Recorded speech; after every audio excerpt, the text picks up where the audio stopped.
How to reduce giving fuel to the narcissist. Fuel is our lifeblood. Some people refer to it as, shudder, narcissistic supply. Far too long and does not convey what it does for us, or the ghastly supply, admittedly shorter, but inaccurate. Fuel is any emotional response to something that we have said, done, or caused. In order to understand it in detail, how it originates, and your role in this, you should read my book, Fuel, What Makes the Narcissist Function. In fact, that book is a must-read in order to understand fuel and to enable you to achieve your freedom from the narcissist. The pursuit of control and fuel is behind everything that we do. If we cannot control an appliance and obtain fuel from them, this forces us to seek fuel elsewhere. Sometimes it causes an immediate withdrawal, and sometimes it may take time for this retreat to occur, but it will happen. If the provision of fuel is very low, infrequent, and/or requiring it proves particularly difficult, this means that the narcissist will ultimately select alternative appliances for the provision of his or her fuel needs. Accordingly, keeping the narcissist away from you, keeping yourself away from the narcissist and thus cutting off the provision of fuel, is a key component of achieving your freedom from us. It will, of course, threaten our control, but then we will assert control over you by the third assertion. So we will always be able to assert control over you, but that happens in a way that means you're left alone because we withdraw. In our world, we still have that control over you, but we're not gaining any fuel from you, and therefore, as a consequence of asserting control by withdrawal and the necessity of obtaining fuel character traits and residual benefits, we seek them elsewhere. Result, you get left alone for longer periods of time, and if you do it properly, the effect is of it essentially becoming permanent. Yes, there is a risk of you being hoovered, but if your no-contact regime is total, they will not be able to get through. As I explained, therefore, cutting off the provision of fuel is a key component of achieving your freedom from us. The most obvious route to doing this is by implementing a total no-contact regime. If we cannot interact with you in any way whatsoever, we cannot control you that way, we must withdraw, and we cannot obtain any fuel from you. And this absence of fuel means it's less likely, all else being equal, that we are likely to try and hoover you in the future. Therefore, striving for total no contact has to be your aim always. However, what of those situations where total no contact has not been achieved or maintained? Well, first point is, get it put in place. But what about those situations where there is interaction between you and the narcissist? How do you manage those situations so you provide the least amount of fuel? Let me make it very clear that what follows in this video is not a guide to allow you to interact with the narcissist with low fuel provision. No. You should always go to the position of total no contact. This video is about where there are basically legitimate exceptions to total no contact. And let me make it clear, in effect, there are only two. Most of the time, the excuses that you use for why you can't put in place no contact are just that, excuses, driven by your emotional thinking, and you should be able to put it in place. There are only really two instances where you have interaction with the narcissist that cannot be helped. In all other instances, you can implement no contact. It may be difficult, it may take time, you may find it uncomfortable, but it can be done. Therefore, the purpose of this article to explain to you how to reduce giving fuel to the narcissist should only be used with regard to these two legitimate exceptions. The first one is the ambush. You may have moved house, blocked numbers, changed numbers, moved jobs, jettisoned certain risky social groups, and put in place various measures, which has resulted in a solid no contact. Well done. Even then, you may just happen to bump into the narcissist walking down the road, at an event, or possibly somewhere where you never possibly expected to meet the narcissist. Other than live as a hermit in a cave in the mountains, you cannot legislate for this part of your no-contact regime, and it is not your fault that you have been ambushed in this manner. The narcissist, of course, may have calculated to catch you out in this way, or it may just, in most instances, be a coincidence. But either way, you have just experienced a face-to-face meeting with the narcissist. And therefore, it is necessary for you to reduce giving fuel in those circumstances. And I shall return to that shortly.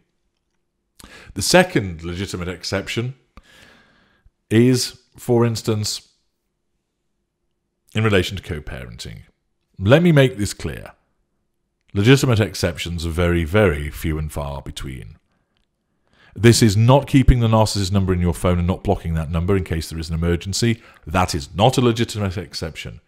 This is not attending the same gym at the same time in days that you know the narcissist will be there.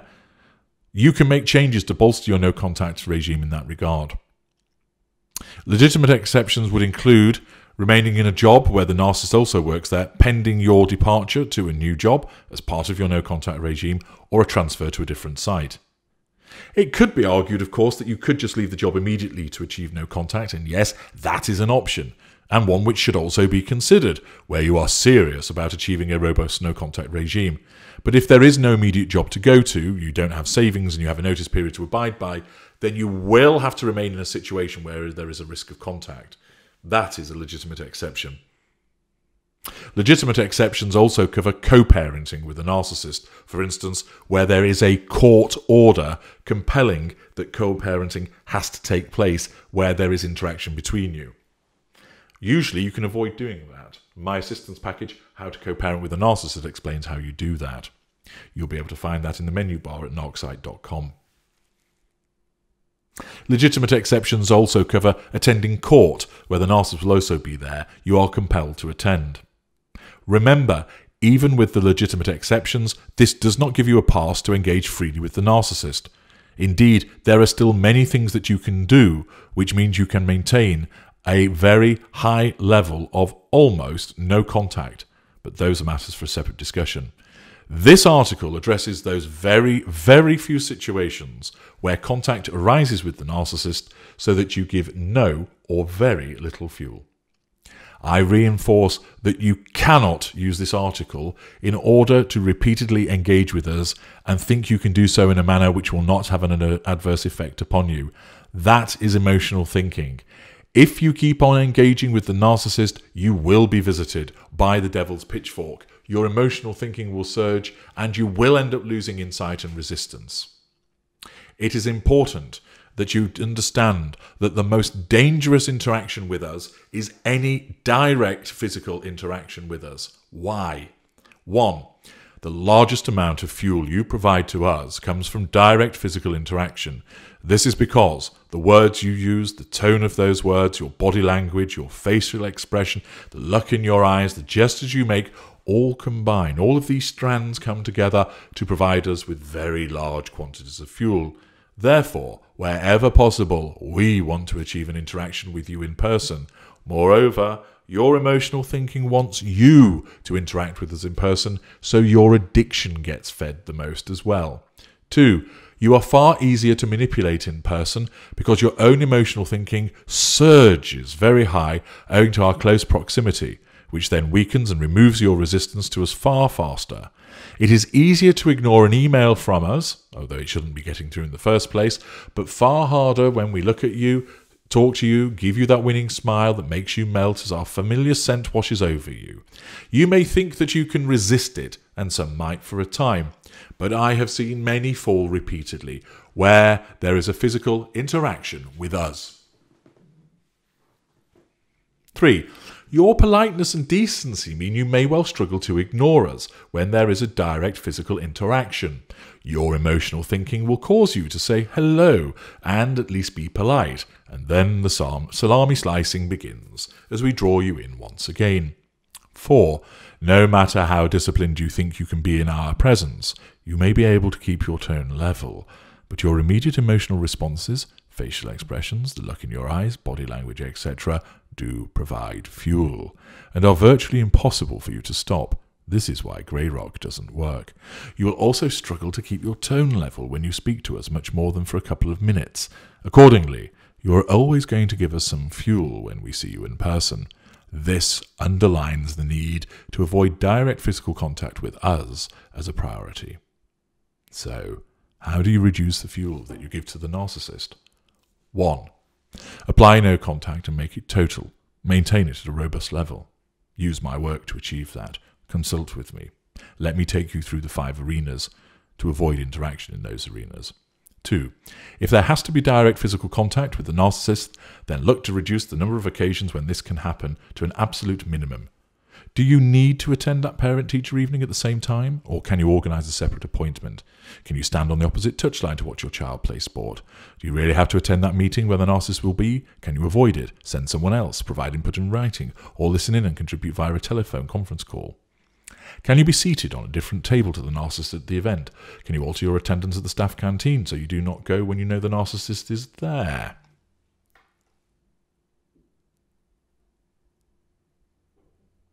Yes, you may resent having to make these adjustments, but they are worth doing so in order to minimise the risk of providing fuel and keeping the narcissist interested in you at a heightened level. Remember, we want direct physical contact for the reasons I mentioned earlier. 3. If direct physical contact occurs by ambush, apply GOSO and get out and stay out. Walk away from us and say nothing. Don't look upset, frightened or worried. Many people think that if you walk away from us, then we will think that we have won. Yes, we will tell people that. I saw Anne yesterday, but she just scurried away from me like a frightened mouse. But that's just the facade. If you ignore us and do so with any reaction other than walking away, then this wounds us massively, and we hate it. Accordingly, should you bump into us somewhere, then your priority is to get away from us. Just walk away, walk off, make an excuse about being somewhere if you nearly need to say something, pretend to need the bathroom, pretend to take a call, whatever it takes so you can get out. 4. If you really, really cannot get away immediately, then you should do so at the earliest point. In the meanwhile, talk to other people and not us. This will also wound where this is possible. If you have to talk to us, keep your tone neutral, avoid eye contact. Talk about neutral topics or topics which do not give much away about you. Remember, we're looking for fuel but also information about you which we can use. Accordingly, talk about travel, the journey to wherever it is you are, the pop star whose concert it is, something you've done recently which you do not mind revealing to the narcissist and will not be used against you. Do not ask the narcissist how he or she is. If they want to talk, let them and look unfazed. The more they talk, the more you can concentrate on zoning out and not providing reactions, whilst planning your departure from the vicinity of the narcissist. Avoid expansive and sweeping gestures, pointing, gesticulating, fist-waving, holding your hands up, etc. These all provide fuel. Either hold your hands together behind your back or place them in your pockets, hold your bag or place them flat on the table and keep your hands in that position. Having something to hold or touch and tell yourself you need to keep hold of that position or item until you are away from the narcissist. Resist all attempts to attack us in some way. Whilst you may be dying to tell us what a bastard we have been, or to put us straight on one of 100 things, you'll only end up losing your discipline and giving us fuel. We will win. 7. If the narcissist has telephoned you and caught you out, put the phone down straight away. Don't tell us to go away. Don't ask questions. End the call straight away. 8. Where there has to be some form of communication with the narcissist, either convey it through a third party, thus this removes the fuel almost entirely because they are the words of the third party and not you, unless the third party makes reference to you, which they should avoid, or do so in writing. Writing should be the only method of communication where there absolutely has to be such communication. For example, with regard to parenting arrangements, by placing the communication in writing, you achieve the following. You give yourself time to weed out emotive language and thus fuel. Speaking does not give you this edit function, nor does being in our presence. You have written something of evidence which can be used at a future point. You will be briefer. If you do provide fuel, you will only provide a small amount, as the written word provides us with the lowest amount of fuel that can be provided compared to other methods of communication. Thus, aim for no interaction with us. If there is an ambush interaction, get away as quickly as you can, and if you cannot, govern your responses as described earlier until you can make your getaway. For other interactions, reduce physical ones to the lowest possible level and use written communications instead. By doing this, you will reduce your fuel output, raise the Hoover bar, and starve us of what we want from you. I'm H.G. Tudor. Thank you for listening.